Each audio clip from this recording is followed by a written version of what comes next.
ಬಂಧುಗಳೇ ನಮಸ್ಕಾರ. ನಾನು ನಿಮ್ಮ ಎಂಪಿ ಮುದಾಳೆ. ತಮಗೆಲ್ಲ ಗೊತ್ತಿರುವ ಹಾಗೆ ಧಾರಾಕಾರ ಸುರಿದಿರುವಂತಹ ಮಳೆಗೆ ಬೀದರ್ ಜಿಲ್ಲೆ ಅಕ್ಷರಶಃ ಬಾಡ್ ಹೋಗಿದೆ. ಹೀಗಾಗಿ ಬೀದರ್ನ ಸಚಿವರಾಗಿರ್ತಕ್ಕಂಥ ರಹೀಂ ಖಾನ್ ಅವರು ತಮ್ಮ ಕ್ಷೇತ್ರದ ವ್ಯಾಪ್ತಿಯಲ್ಲಿ ಮಾಳೆಗಾಂವ್ ಸರ್ಕಲ್ನಿಂದ ಜನವಾಡ ಸರ್ಕಲ್ ವರೆಗೂ ಪ್ರವಾಸ ಕೈಗೊಂಡಿದ್ದಾರೆ.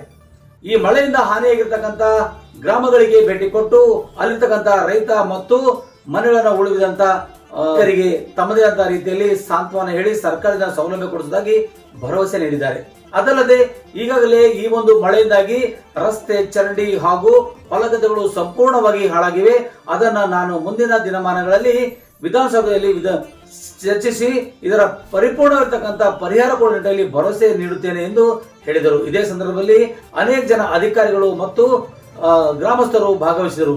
ಎಂದಿನಂತೆ ಈ ಒಂದು ಪ್ರವಾಸದಲ್ಲಿ ರಸ್ತೆಗಳು ಸಂಪೂರ್ಣವಾಗಿ ಕೊಚ್ಚಿಕೊಂಡು ಹೋಗಿ ಅದರ ಬಗ್ಗೆ ಏನೆಲ್ಲ ನೀವು ಹೇಳ್ತೀರಿ ಅಂತಕ್ಕಂಥ ಪತ್ರಕರ್ತರು ಕೇಳಿದ ಪ್ರಶ್ನೆಗೆ ರಹೀಂ ಖಾನ್ ಅವರು ಮಾತನಾಡುತ್ತಾ, ಸುಮಾರು 1/3 ಕ್ಕಿಂತಲೂ ಹೆಚ್ಚಾಗಿ ಮಳೆಯಾಗಿದೆ. ಹೀಗಾಗಿ ನಾವು ಮಾಡಿರ್ತಕ್ಕಂಥ ರಸ್ತೆಗಳಾಗಿರ್ಬೋದು, ಒಳಚರಂಡಿ ಆಗಿರ್ಬೋದು ಅಥವಾ ಇನ್ನೊಂದೆಲ್ಲ ಕೊಚ್ಚಿಕೊಂಡು ಹೋಗಿದೆ. ಹೀಗಾಗಿ ಇದಕ್ಕೊಂದಿಷ್ಟು ಪರಿಹಾರ ಕಲ್ಪಿಸಿಕೊಳ್ಳುವ ನಿಟ್ಟಿನಲ್ಲಿ ರಾಜ್ಯದ ಮುಖ್ಯಮಂತ್ರಿಗಳ ಜೊತೆ ಚರ್ಚಿಸಿ ಮತ್ತು ಜಿಲ್ಲಾ ಉಸ್ತುವಾರಿ ಸಚಿವರ ಸಮ್ಮುಖದಲ್ಲಿ ಚರ್ಚಿಸಿ ನಮ್ಮ ಒಂದು ವಿಧಾನಸಭಾ ಕ್ಷೇತ್ರಕ್ಕೆ ಸಂಬಂಧಪಟ್ಟಿರುವ ಹಾಗೆ ಬೆಳೆ ಆಗಿರಬಹುದು ಅಥವಾ ಮನೆ ಹಾನಿಗಳಾಗಿರ್ಬೋದು ಅಥವಾ ರಸ್ತೆ ಹಾನಿಗಳಾಗಿರ್ಬೋದು ಎಲ್ಲವನ್ನ ಒಂದಿಷ್ಟು ಚರ್ಚಿಸಿ ಶೀಘ್ರದಲ್ಲೇ ಪರಿಹಾರ ಕಲ್ಪಿಸಿಕೊಡುವಂತಹ ಕೆಲಸ ಮಾಡಲಾಗುತ್ತದೆ ಎಂದು ರಹೀಂ ಖಾನ್ ಅವರು ಹೇಳಿದರು. ಇದೇ ಸಂದರ್ಭದಲ್ಲಿ ಅನೇಕ ಜನ ಅಧಿಕಾರಿಗಳು ಮತ್ತು ಪದಾಧಿಕಾರಿಗಳು ರಹೀಂ ಖಾನ್ ಅವರ ಹಿತೈಷಿಗಳು ಭಾಗವಹಿಸಿದರು. ಬನ್ನಿ ಆ ಸುದ್ದಿಗಳತ್ತ ಒಂದಿಷ್ಟು ನಾವು ನೋಡ್ಕೊಂಡು ಬರೋಣ.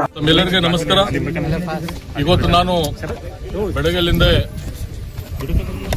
ಮಾಲೆಗಾಂವ್ ಸರ್ಕಲ್, ಜನವಾಡ ಸರ್ಕಲ್ ನಲ್ಲಿ ಎಲ್ಲ ವಿಲೇಜಸ್ ನಲ್ಲಿ ವಿಸಿಟ್ ಮಾಡಿ ಯಾವ್ಯಾವ ವಿಲೇಜ್ ನಲ್ಲಿ ಜಾಸ್ತಿ ಡ್ಯಾಮೇಜ್ ಆಗಿದೆ, ನುಕ್ಸಾನ್ ಆಗಿದೆ, ಎಸ್ಪೆಷಲಿ ರೋಡ್, ಡ್ರೈನ್ ಜೊತೆಗೆ ರೈತರದು ಹೊಲ ಎಲ್ಲ ನಷ್ಟ ಆಗಿದೆ. ಸುಮಾರು ಕಡೆ ಉಡೀತು ಮುಂಗ್ ಕಂಪ್ಲೀಟ್ಲಿ ಹೋಗ್ಬಿಟ್ಟಿದೆ. ತೊಗರಿ ಆಲ್ಸೋ ಅರ್ಧ ಹೋಗಿದೆ. ಅದ್ರ ಸಲಗೆ ನಾನು ಬೆಳಗ್ಗೆ ಅಸಿಸ್ಟೆಂಟ್ ಕಮಿಷನರ್, ತಹಸೀಲ್ದಾರ್ ಮತ್ತು ಅಗ್ರಿಕಲ್ಚರ್ ಆಫೀಸರ್, ಹಾರ್ಟಿಕಲ್ಚರ್ ಆಫೀಸರ್ ಜೊತೆಗೆ ಬೇರೆ PWD, ಎಲೆಕ್ಟ್ರಿಸಿಟಿ ಆಫೀಸರ್ಸ್ ಎಲ್ಲ ಆಫೀಸರ್ ಜೊತೆಗೆ ಇವತ್ತು ಪ್ರೆಸೆಂಟ್ಲಿ ನಾನು ಚಿಲ್ಲರ್ಗಿನಲ್ಲಿದ್ದೇನೆ. ಚಿಲ್ಲರ್ಗಿನಲ್ಲಿ ಎಲ್ಲ ಸುಮಾರು ಮನೆಗಳು ಬಿದ್ದು ಹೋಗಿತ್ತು. ಅಲ್ಲಿ ಹೋಗಿ ಆನ್ ದಿ ಸ್ಪಾಟ್ ಒಂದು ಸಹಾಯ ಮಾಡಿದ್ದಾರೆ ಸರ್ಕಾರದಿಂದ. ಅವ್ರ ಅಕೌಂಟ್ಗೆ ದುಡ್ಡು ಕೊಟ್ಟಿದ್ದೆವು. ಮತ್ತೆ ಕಂಪ್ಲೀಟ್ ಸರ್ವೆ ಮಾಡಿ ಎಷ್ಟು ಲಾಸ್ ಆಗಿದೆ, ಎಷ್ಟು ಕೊಡಬೇಕು ಅದು ಸೆಕೆಂಡ್ ಪಟ್ಟಿನಲ್ಲಿ ಮಾಡ್ತೇನೆ. ಅದಕ್ಕಿಂತ ಮೊದಲು ನಾನು ವಿಧಾನಸಭಾ ಅಸೆಂಬ್ಲಿನಲ್ಲಿ ಮುಖ್ಯಮಂತ್ರಿ ಸಿದ್ದರಾಮಯ್ಯ ಜೊತೆಗೆ ಚರ್ಚೆ ಮಾಡಿದ್ದೇನೆ. ಮತ್ತು ನಮ್ಮ ಅಗ್ರಿ ಮಿನಿಸ್ಟರ್ ಜೊತೆಗೆ ಚರ್ಚೆ ಮಾಡಿದ್ದೇನೆ. ನಮ್ಮ ಹಾರ್ಟಿಕಲ್ಚರ್ ಮಿನಿಸ್ಟರ್ ಜೊತೆಗೆ ಚರ್ಚೆ ಮಾಡಿದ್ದೇನೆ. ಮತ್ತು ನಮ್ಮ district in charge minister Eshwar Khandre ಜೊತೆಗೆ ಚರ್ಚೆ ಮಾಡಿದ್ದೇನೆ. ನಮ್ಮ ಕ್ಷೇತ್ರದಲ್ಲಿ ಬೀದರ್ ಡಿಸ್ಟಿಕ್ನಲ್ಲಿ ಏನೇನು ಸಮಸ್ಯೆ, ಏನೇನು ಲಾಸ್ ಆಗಿದೆ. ಯಾಕಂದರೆ ತಮಗೆ ಗೊತ್ತಿದೆ, ಮಳೆಗಾಲ ದಿವಸದಲ್ಲಿ ಇದು ಟಿಬಲ್ ಮಳೆಗಾಲ ಬಂದಿದೆ. ಇಡೀ ದೇಶದಲ್ಲಿ ಬಂದಿದೆ. ಜೊತೆಗೆ ನಮ್ಮ ಕರ್ನಾಟಕ, ನಮ್ಮ ಬೀದರ್ನಲ್ಲಿ 1/3 ಎಕ್ಸ್ಟ್ರಾ ರೈನ್ಫಾಲ್ ಆಗಿದೆ.